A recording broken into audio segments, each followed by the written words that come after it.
بھارتی غیر قانونی زیر قبضہ جموں و کشمیر میں ظلم کی انتہا کر دی گئی، مگر کشمیریوں کو یقین ہے کہ ایک دن آزاد فضاؤں میں سانس لیں گے۔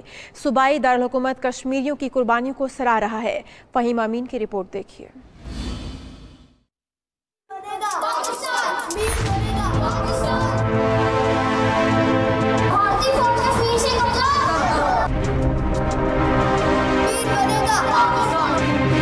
کشمیر کی وادی میں لہرا کے رہو پرچم، ہر جابر و ظالم کا کرتے رہو چلو سرخم۔ بھارتی غیر قانونی زیر قبضہ جموں کشمیر کے مکین ظلم کا مقابلہ کر رہے ہیں، مگر ان کی ہر سانس پاکستان کے نام پر چلتی ہے۔ صوبائی دارالحکومت لاہور کے بچوں کا کہنا ہے کہ مظالم کا مقابلہ کرنے والے ہی فتح یاب ہوں گے۔ بھارت نے جو کشمیر پہ 1 سال سے قبضہ کیا ہے، کشمیری اس کی وجہ سے بہت مشکلات کا سامنا کر رہے ہیں، اور انشاءاللہ کشمیری کو ہم آزادی دلوائیں گے اور انشاءاللہ وہ کھلی فضا میں سانس لیں گے۔ کشمیری بچے ہمارے بہن بھائی ہیں، اور جیسے ہم لوگ آزاد ہیں ویسے وہ لوگ آزاد ہوں گے۔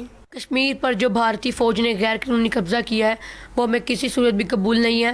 ہم پاک فوج کے ساتھ ہیں۔ بھارت نے جو کشمیر پہ غیر قانونی اقدام کیا ہم اس کو بالکل نہیں مانتے، اور ایک دن انشاءاللہ کشمیر پاکستان کا حصہ بنے گا۔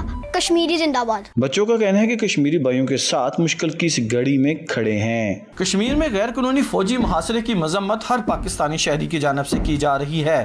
یہ معصوم بچے دعا گو ہیں کہ بھارت کا غیر قانونی اقدام جلد سے جلد ختم ہو اور کشمیری آزاد فضاؤں میں سانس لے سکیں۔ کیمرہ مین عمران بٹ کے ساتھ فہیم امین، 92 نیوز، لاہور۔